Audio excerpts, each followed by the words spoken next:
On this episode, Kai Greene stops by.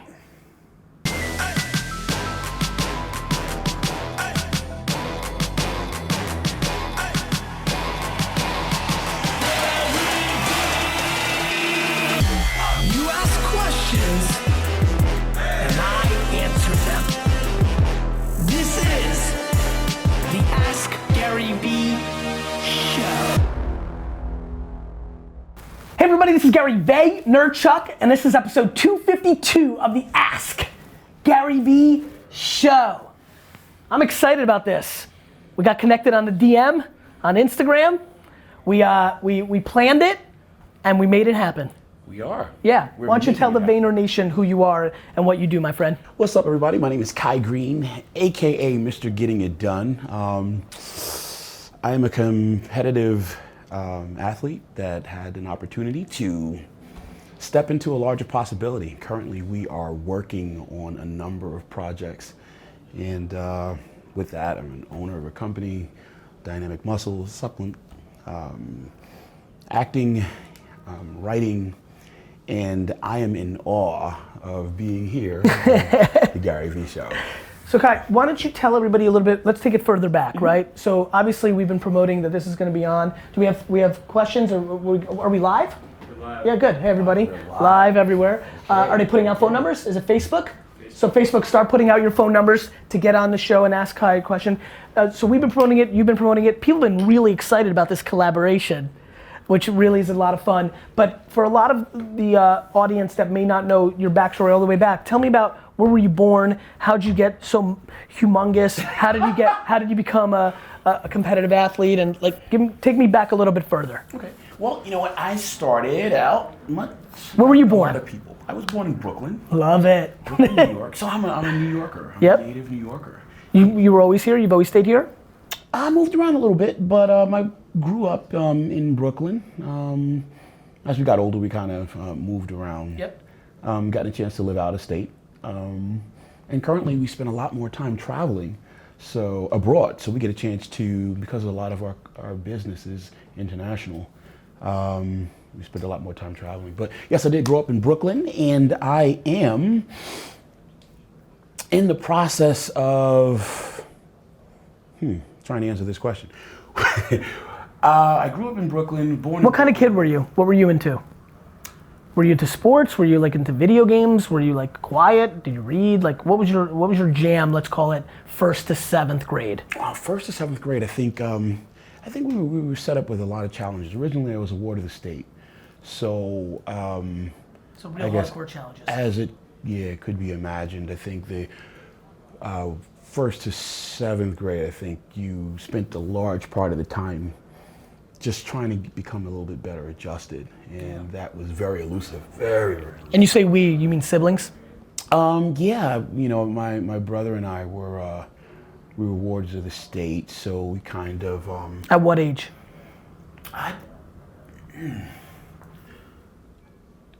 somewhere I would say around 8. So we kind of left home pretty young. Yeah. Pretty young. But that's the very interesting thing about the story, because there was another time where you probably would have looked like what would become a negative statistic. And definitely the story wasn't a very easy one. But it is a story that talks about the path of becoming. And right now I'm very, very excited about the higher heights that we've gotten a chance to grow to and are still in the process of growing. Of course. Well, you're a young dude. Absolutely. And so what was a turning point in your younger age? Like when did you get into is it competitive bodybuilding? I want to use the right terminology here, you know? What did you get into exercise and physical strength early on? Was there a turning point? Was there when you say awarded to the state, like did you have foster parents? Like what's that? I want to make sure. Yeah, So what happens is there are probably thousands of young people right now that for one reason or another find themselves in a situation where their parents aren't able to take care of them. And in a situation like that, then the state steps in and either by force or, they step in and they offer these services, and you'll have a bunch of places, either through like the Catholic Church or various other kinds of institutions. They'll have institutions, but they can be run by any number of. It's very interesting because it's kind of not something that I really do a lot of thinking about in the present. More in the present now, we think about, you know, managing the company, we think about developing your career, we think about focusing on. So this is very interesting, very interesting walk. You know, it's interesting. I think a lot of the future is told by the past, right? Like, listen, I'm not looking to pry. Like, if that's a chapter that you wanted to close the book on and you're focusing forward, I want to be empathetic because I don't have that context. But I do think it's interesting because I think it builds, it speaks to the foundation. To me, you know, entrepreneurship, building brand, some of the stuff, the businesses you guys are building through. I believe the ones that grow up with more adversity are far more positioned for success because, you know, I'm sure you figured it out, and I'm sure your crew's figured out, like, all it is adversity. Like, you've got a lot of awareness and you've built a big community, so obviously there's a lot of opportunity. However, business is hard. Like, you know, like it's way harder than people think it is, and Definitely that. and no, whatever new product or service that you guys launch, truth is nobody gives a fuck, right? Like, just because you were successful at that. When I started a social media agency, everybody made fun of me. They're like, "Wine boy, stay in your lane. Like, what are you doing?" Right? So like, being successful in one genre, you know, you're met with a lot of cynicism when you go into different places. How have you thought about that? Well, in the past, what I would do is play my cards very close to my chest. First thing I think and I still think it's very important when you have some goals and ideas that are big. Sometimes they may be too large for the current capacity in which you're willing to work, you know, which means that you're going to have to do some growing in an effort to even be able to stand in that reality. But more importantly, when we start to talk about sharing it with other people, sometimes you might need to keep it close to your chest because they won't be willing to accept it, and the first thing they'll do is discourage you. Yeah. You know. That's an interesting insight. You know, it's been funny. That's a very interesting insight, and I'm gonna jump in here for a second. I think that it's so funny that there's two paths. So often there's two paths, right? The two paths. That is such an interesting way of looking at it. I'm funny. I go the other way. I put my shit out there so aggressively because I actually need people to tell me that I can't. I'm the reverse. When people, you know, it's so funny. I had somebody come up to me not too long ago who was like, "Hey man, you know, oh my God, you know, can I talk?" And I was like, shit. We started talking for a second. He's like, "I gotta just tell you, I hated you at first." And I was like, and he's like, and what really sucked was after a while I realized me leaving negative comments, and he's like, I gotta be honest, like I left negative comments. And then he's like, and then some video I saw, and I could tell that you liked it, that I was leaving negative comments, and that really fucked with me, because then I was like, now what do I do? And so like, it's interesting that like like for me, I need to put stuff out because I feed off of the cynicism and the people chipping at it. And then I have a lot of friends who keep it close, and their mold is to like keep it there, and then it's just an interesting psychology. Well, you know, as a bodybuilder, I think one of the interesting things about the subculture is I learned to work in silence. You know, you kind of become a hermit. You go into the underground and you kind of put your body of work together, and then the day of the competition, you unveil it. You know, a lot of times people will talk a very good game. I think most people have not yet really mastered the ability to be a Muhammad Ali, so to speak. You know, talk a good game, but still stay very focused on creating the desired end result that they're looking for. Some people get distracted and in a sense distract themselves. I'd rather, just because of the way I was socialized in my subculture, to do it that way. I put my hood on and I work. I can show you better than I can tell you. I understand. You know, and a lot of times what happens is the body of work will speak for itself. 100%. Results speak. Like doesn't, like, you know, my crew, when you said Muhammad Ali, a couple of us looked at each other because I think, I mean, it's an audacious thing, but I love the idea that I talk a big game. I need it to then, there's nothing better. We put on a pedestal the people that talk the biggest game and are able to actually deliver. I mean, and then we don't even know the people that talk the big game and couldn't deliver. We don't even remember who they were, right? So I think I think that's an interesting insight, and I agree with it. Andy, let's get us a question. So what else are you, in specifics, what are you most excited about right now? Right now, I'm excited about being here. This is what's up. You're keeping it very focused. Very, very focused. Currently we're working on a bunch of projects. One, which is very, very big for us, even in my subculture, is the new release of Generation Iron 2. It's the second film where we get a chance to present for the subculture everybody in the spotlight of working towards the achievement of their goal, and not necessarily just focused around winning a title or a show, but actually stepping out into life and aiming to be successful in. That's cool. When's that come out? Well, it comes out in May. Nice. We're actually going to Body Power this weekend, next week actually, to set up the premiere in the UK. Nice. Love it. Got it? Dylan from Albuquerque. Dylan. Hello? Dylan, it's Garyvee. You're on the AskGaryVee show with Kai. How are you? Oh, shit. How's it going, Dylan? I was just watching the live stream like 5 minutes ago. And now you're on the show. Hey, Kai Greene, shout out to you too, man. I used to see you in the magazine and shit. Like, you're pretty dope, man. So what's your question, my friend? Hey, so I wanted to ask you about time management with entrepreneurship, like your daily routine, that kind of thing. So I'm managing, well, we have like a digital marketing agency, but between marketing and the whole prospecting, all the sales stuff, like, what would you say is your best advice on managing daily routine and time management? Kai, how do you think about your time management, your daily routine? Well, I think one thing you might want to think about doing is aiming to be early. I think if you're very effective with aiming to be early, you're least likely to be late. That is absolutely true.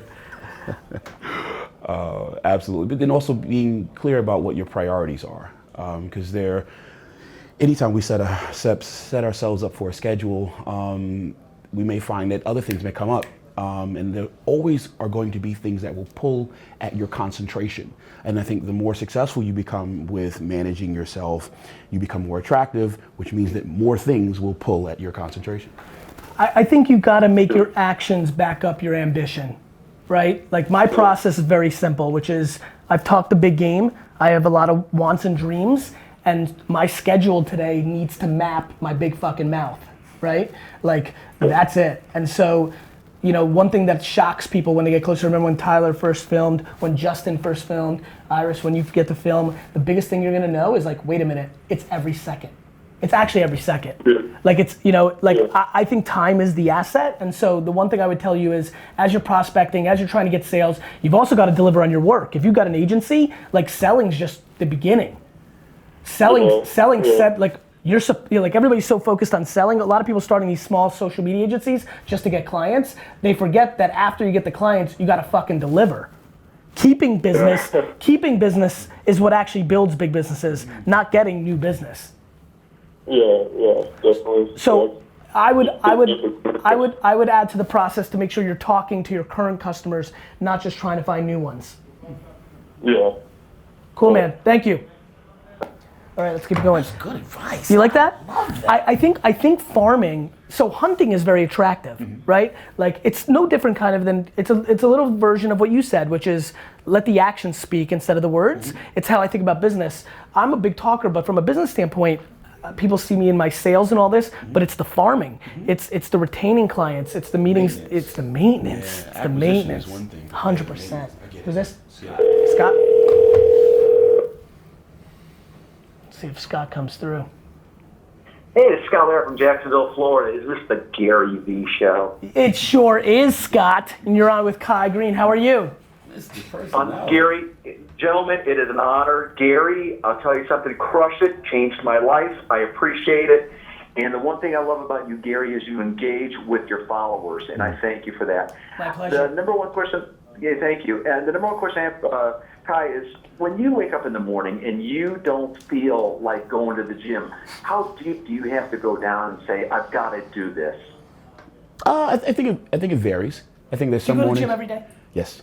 Yes. Multiple times? Yes. This Yes. is what you do. Yeah. But I mean, also my ambition was to be the best in my craft, the best in my field, the best. And is that Mr. Olympia? Like, is that like what that is considered? Well, it was. It It's was. not as much anymore? Now, I like watching your team react to this, because I don't have the subtext, so I'm like, oh, what are they saying? Like, what's happening? I'm like getting excited. I'm like, ooh, I gotta Google some shit after this interview. There's always the promotion thing. Yeah, You know, that we're definitely not trying to indirectly do. To say that there was a time when, you know, to be the best athlete in the world meant that we had to get up and follow a certain protocol is the most important way that I would like to answer that question. Please. And even now, whether it is the Mr. Universe, whether it's, you know, whatever said championship or not, reality is that in order to be the best, you know, you have to be willing to give a certain amount of your concentration and your time dutifully every day to make that a reality. Do you struggle to go to the gym? What's his name? Scott. Yes, yes, I do actually, guys. Because I'm 55 years old. I want to look good. I want to stay healthy. And Gary, you inspire me to do that because I see you out there all the time, and you are moving. And I think when people just sit around all day, they become sedentary. Then you lose the battle. So yeah, I go to Planet Fitness here in Jacksonville 3 times a week to stay fit, not only for me and my wife, but for my upcoming grandchildren. I love that, man. I think that's great. My answer is that Jordan just keeps texting me until I get out of bed. That's my move. Scott, thanks for watching the show. I will say this. Please. I want to throw this at you, Scott, or anyone else that's listening. Is a lot of that is really about remembering what is important, being able to be in touch with your why. A lot of people have heard that stuff, but I think whether you're the professional athlete or you're the person that's saying, "Hey, I want to be in good health. I want to be in good shape. This is what I need to do." I think you're more likely to lose focus or more likely to want to stay in the bed and not go when you are not looking at the end result that you're looking for. 100%. When did you start working out for real? I started training when I was like 9. Really? Yeah. Jesus. I turned professional before I reached my 21st birthday. 9, Andy. I mean, you haven't worked out 9 days. This guy started working out when he was 9. I know, I'm kidding. Who's this? Hey, it's Garyvee, and you're in the AskGaryVee show with Kai Greene. Who's this, and where are you from? Oh man, this is super crazy. My name is Kenya. I really didn't think this was gonna happen at all. Well, Kay, you put your phone number in the stream. I mean, you had to think it had a chance of happening. Yeah, but there were like 300, 500 numbers. So. Well, where are you from, my man? I'm from San Antonio. Love it. What can we do for you? So my question, the one that I put in there, so I've been growing an advertising agency called Project Forward. Okay. And I was wondering, how do you find out how big of a client you should go for? I just started. I have 3 meetings this week. Nice. Well, I started like a year ago, but I just got to the point where I have You're getting serious. So, nice. So I have like 3 meetings this week. Even if I close all of them, I'll still, they're very small. So I'm wondering, how do you find out how big of clients you should go for? And well, the answer is you should go for the biggest clients you can possibly get, right? You should go for, Apple and BMW. What I think you're self-aware enough to know is that they're not going to hire you. So I think what you need to do is stretch your ambitions and stay practical at the same time. So I think what I just heard is I would have loved for you to have 5 meetings or 3 or 2 meetings of the way the 3 looked, and then 1 is the stretch goal, right? I think you should always ask, sliding into DMs, writing emails, putting out content that's a gateway to the agency. I think it's super important that you, what I did with VaynerMedia, to give you an example, is we started off and it was $3,000 a month. And then people said yes. Mm-hmm. And the next meeting, no matter what, it was $4,000 a month. I just kept going until it became $15,000 a month. Some said yes, some said no. But I remember when I was at $11,000 a month, there was 7 or 8 meetings in a row that were no's. And I was like, I didn't feel like I should have went backwards. I still felt confident. I felt like 11 wasn't enough. Maybe 150, but not 11. And I hear people emailing me like, Gary, I'm really struggling. I don't think it's working. I think I have a bad idea. And I reply, like I did some sales meetings and they didn't go well. I'm like, how many have you done? They're like, 2. And I'm like, let me get this straight. You've done 2 sales calls or sales meetings and they didn't go well and you're questioning your entire shit, right, Kai? I mean, like, how many, some days don't go good in the gym, right? Like it didn't go as well as you wanted to. Right. It didn't click, but so I would say it's not about knowing how big you should go for, it's that you should try to go for as big as you can, then you service it, and if you can see that they're satisfied with it, now you have proof of concept that there's somebody in the world that's willing to pay you $6,000 a month and they're happy about it, which then means you have the potential to have a lot more people that are willing to do that. Understand? Awesome, yeah. So how did you figure out that first number though, that first 3,000? I made it up. Okay. I was like, well, right. 3,000 sounds right. I fucking made it up. Right. How'd you come up with your first number? The first person offered it to me and I was like, oh, that's way more than I was expecting. I'll just keep going with that. My man, that's how so many businesses have started. The way I started speaking, how much did I want? I made it up and then it was too little and I made up more and it was still too little. Like, you just go through it. It's called, stick with me here, experience.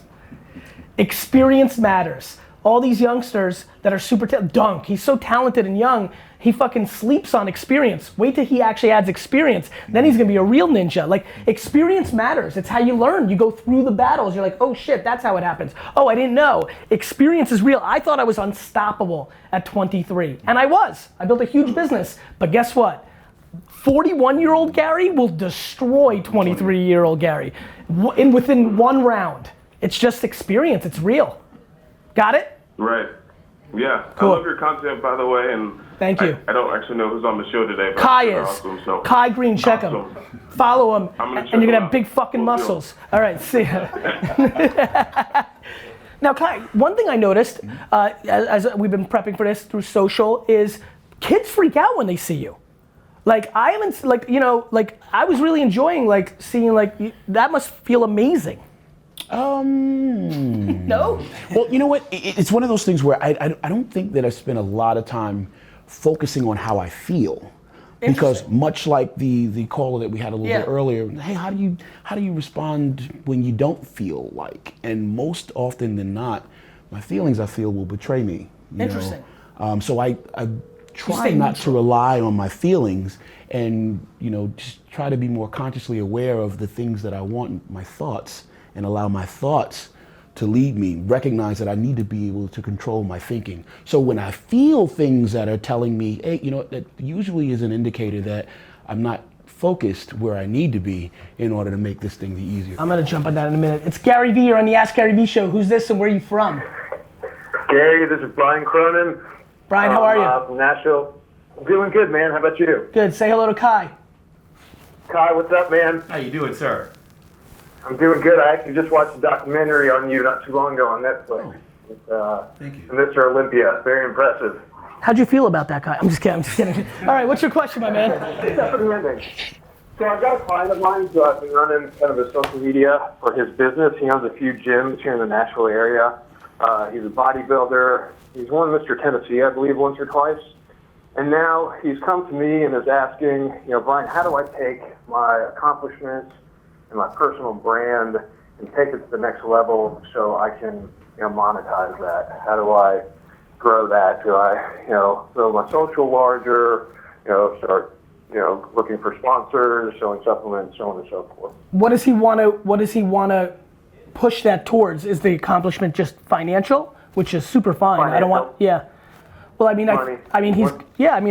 think he's got to pick the things that he wants to. The answer is you need to bring value to people so they follow you, and then you decide what you want to move your audience to, and you need to believe in what you sell, right? Like just getting, I remember I was visceral against supplements over the last decade because the first 80 people I met, I knew didn't give a fuck about what was in the supplements. They were just slapping some label on some shit they bought in China, and so I was like, and I remember thinking, shit, this is scary. These were like friends or acquaintances. I'm like, bro, what if in 4 years it's found out that you don't even know what you're buying? What if people die from cancer? Like, how could you live like this? So I like just was like completely like, you know, now I've become a little more educated, started getting my fitness better. I started meeting people that are actually from the fitness game and care about it and like do the homework. I mean, Jordan is so unbelievably knowledgeable, like, and the way he talks about stuff, it's thoughtful. It's thoughtful. It's not slapping a private label on the cheapest pills in bulk that you can buy on Alibaba and trying to flip them on your Twitter account.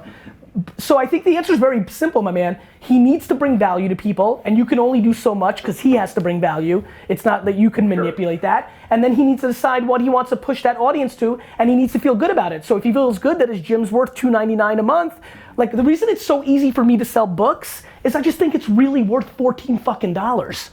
Like, you know, like you gotta feel good about what you sell. So I would tell you, you need to get serious with him and not have a surface level conversation with him. You need to stress test the relationship and put him in a position that he has to understand that he has to first bring value to people on social, and then he needs to push them towards something he really believes in. And that takes time, not, hey Brian, get my social up so we can make some money. Yeah. And do you think, and maybe Kai, you can answer towards this, is there a social media platform that you would want him to focus more of his time and attention on for that world? Kai, what's your thoughts on that? Well, to echo what you said about taking the, giving something in use value that you can believe in, you can, I guess, you know, Facebook would be really cool, but you can go on and develop a YouTube channel and give some really good practical advice that starts to talk about helping people overcome or deal with some of the issues that they're wrestling with. And maybe you can think about speaking to a unique market. There are a lot of people that are dealing with a host of issues that diet or different dieting strategies can help. Not just talking about the Mr. or Mrs. Jones that wants to lose a few dress sizes, but the person that's actually needs to eat in a specific way to combat some of the health crises that they find. And as a result, aren't as easy or find it not as easy to find those answers, you know, just, you know, out there. I think you could develop a resource that speaks to that specific group or a bunch of different needs, and now create something of a substantial use value that is worth the subscription price on your, you know, or actually technically more than that, you know, so you give more in use value than the actual dollar figure that you charge. Tried and true advice, man. Provide people value up front, then sell them something you believe in. Super simple. Cool. Yep. By the way, to answer your question, Instagram, Facebook, YouTube, Snapchat, and Twitter on the next tier below that. But the three things above that, priority. Gotcha. Can't win in 2017 without a substantial Instagram, Facebook, and YouTube strategy.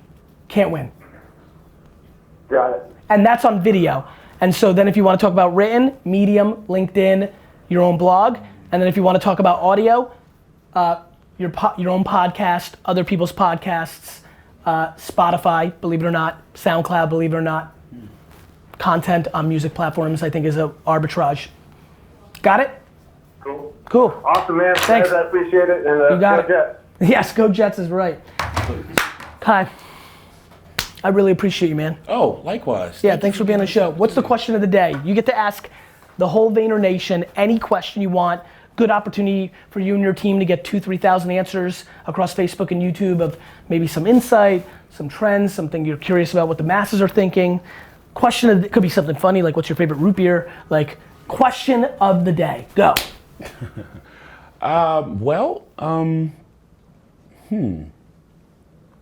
Will Kai answer this question directly or not? That's a joke. I saw some of that come through on social. Wow. You know, I really don't have one right at the top of my head. Question of the day.